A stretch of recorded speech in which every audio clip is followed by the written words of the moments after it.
Hey lady, this is Diana Ballard and welcome to the Mom Training Podcast where we discuss the skills and strategies to create possibilities in motherhood and make it more fun, efficient, organized, and peaceful. Stress sucks. Like the worst feeling ever, like nobody likes it.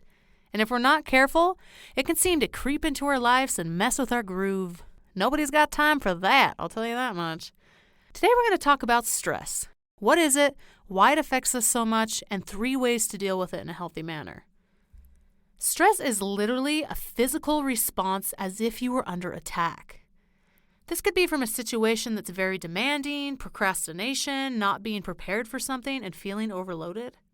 Your body releases hormones and chemicals like cortisol and adrenaline into your body, which is why you literally feel it going through your chest, arms, and everywhere else. The fight or flight feeling that leaves you restless, uneasy, and almost sick to your stomach. And let's be honest, we don't like it. It's no fun and it's a waste of time. I do believe that some amount of pressure is good for us, meaning if you're feeling a push to get something finished, you can either sit there and bask in the stress as it continues to grow, or you could get up, get it done, and not feel that anymore. I call these feelings pre-stress. It's the beginning feelings that prompt you to get your little booty moving, ask for some help, or take something off that list and slow down. When we feel pre-stress, you look at your options, make a decision, and move on it. This prevents stress from consuming our day because we are proactive. Practicing being proactive will not only help you remain peaceful when the pressure comes, but can also help you prevent problems that comes with procrastination and surprising events. Helping you to be prepared and have the bases covered before it would become a problem or before it would become full-blown stress. So tell me, girl, is stress a minor or major part of your life? I want you to rate yourself on a scale of 1 to 10 of how often you feel stressed.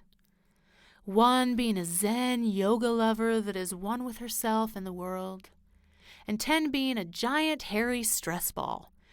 Hairy just to make it seem more terrible and disgusting. Well, actually, being a 10, you actually literally might be hairy because when you're stressed, who has time to shave everything? I'm telling you what, a woolly mammoth entered the living room. Anyway, I know where I would rate myself. What about you on the stress scale? Because of how I structure my life, especially with my family, I would say I'm closer to the yoga-loving rock star who's probably a vegan, but not quite there yet. Hopefully the rest of this podcast can help you lower your own number and get you closer to the peaceful princess you desire to be. So what do you do when you find yourself feeling stressed and overwhelmed? Eat your house to the ground, scroll through social media for hours, lash out at others? There are many ways to cope with stress. Some of the ways are just to cover it up and not address the problem, which leaves you continually feeling stressed because the issue just festers and isn't addressed. And there are productive, healthy ways to coping that can decrease stress and make you feel better in the long run. So here are 3 ways you can cope with stress in a healthy manner. First is get some sleep. I cannot stress this enough, pun intended. If you are feeling stressed and overwhelmed, the main thing you can do for yourself is to make sure you're getting enough sleep. Girl, I know when our minds are running a mile a minute, it's really challenging to shut our minds off and go to sleep. Learning how to shut down our minds is a skill and one I have to practice often. Not as much for stress-related topics, but for creation topics and exciting things to work on and do.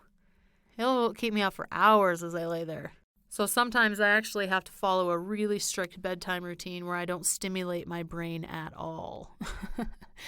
I believe shutting your mind down can work for either stress-related mind fog or creative mind fog, each running in circles and not accomplishing what you actually need in the moment, which is sleep.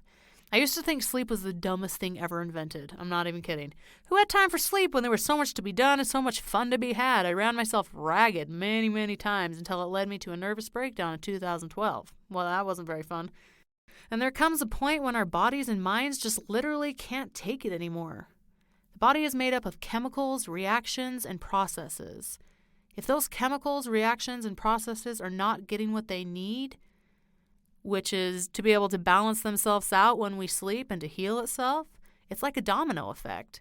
You can push yourself to a certain level and the adrenaline can keep you moving for quite some time, but man, oh man, the crash is real. And the healing afterwards is a long process. Anyway, sleep is where your body heals and balances everything out, like your chemicals, hormones, and whatever else. If you're feeling stressed, trust your body's ability to heal by giving it rest. It also helps you have a clearer mind and patience the next day so you can push through the struggle and find solutions. And that leads to number 2. Number 2 is making the decision to act instead of sitting still. It's one thing to ponder an option and come up with the right course of action. It's another thing to sit frozen in stress when the decision isn't that big of a deal. Here are 2 examples. You just found out that your apartment complex is closing unexpectedly in 30 days. I don't know why that would happen, but we're just going to roll with it. So you have to find a new place to live in 30 days. You have 2 options. You could freeze and wallow in stress, worry, and indecision for days or weeks until you're pushed hard to make decisions and act 2 weeks before move time, which you sat in the mud of stress for that whole 2 weeks before that. Or you could say, oh boy, here we go. Research a couple complexes in your price range and desired area, set up appointments for the next day, and bam! You continually make decisions until the task is finished. In 1 week's time, you could have found a new place and already started packing and purging your house. And imagine how empowering it would feel to just be able to knock that out right away and say, this ain't gonna pull me down. Well, sorry. I don't got time to be pulled down.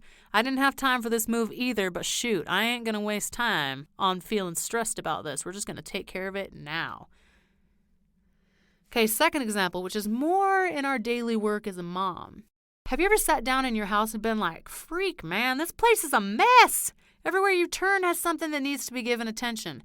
It can feel so overwhelming, causing you to slink back into that comfy couch and numb ourselves with food, media, or whatever else. But all the time we do this, the fact is, and we know it, that these things aren't just going to take care of themselves and they need to be done. And a lot of times we don't even know where to get started in the whole mess. But what if, instead of sinking into our normal pattern of stress and numbing with the house, we decided to pick one area and clean it until it's finished? I'm not talking about pick the whole living room. I'm talking about like pick a couch cushion. Pick one side of the sink. Pick one countertop. Make your bed. Stuff like that. Just pick one place. Clean it off. Then move on to the next thing, which could be the side table. 1, it shows progress, and 2, it's an obtainable goal. Imagine how you would feel if you just saw one little piece at a time your house start to improve. So with these examples, instead of sitting in our stress, get up, make a decision, and start moving from there. Number 3, let out the stress through breathing and meditation. Breathing exercises have been such a great help in keeping my stress low. As I am starting to feel the stress rise, I try to slowly breathe in and out. And for some reason, it helps me think and calm myself. By doing so, I can think more clearly and make more decisions easier and get things figured out about how I can decrease my stress. There are many places you can learn about breathing exercises that can help you calm down. And along with that breathing, you can try guided meditation or guided imagery, which actually next week, I will actually take you through a guided imagery example. So guided imagery or guided meditation is a recording you can listen to that takes you through a breathing exercise in the beginning, helps you process the emotion through a visual story or a picture in your mind, usually taking the emotion and releasing it in some way. The point is to relax you, take your mind away from the moment, and have you visualize the emotion being decreased, released, and hopefully gone by the end of the guided meditation. All in all, with what we've talked about today, Mama, I know that there are many things in motherhood that can be stressful and overwhelming. But I don't believe we need to stay there. By getting enough rest so our body can process, being proactive and getting moving, and finding healthy ways to let it go, I know that we can feel more peace and rest at the end of the day. You can do it, Mama, and I'm excited for you to feel more peaceful this week. If you learned something from this podcast today, please share it. There might be another mama that really needs to hear this message about coping with stress. Hit the subscribe button. I would love for you to be here with me each week because I know that your life can become something that you are proud of and fulfilled of, even more than what you already are. This is Diana Ballard, and thank you for joining me on the Mom Training Podcast, and we'll see you next Tuesday.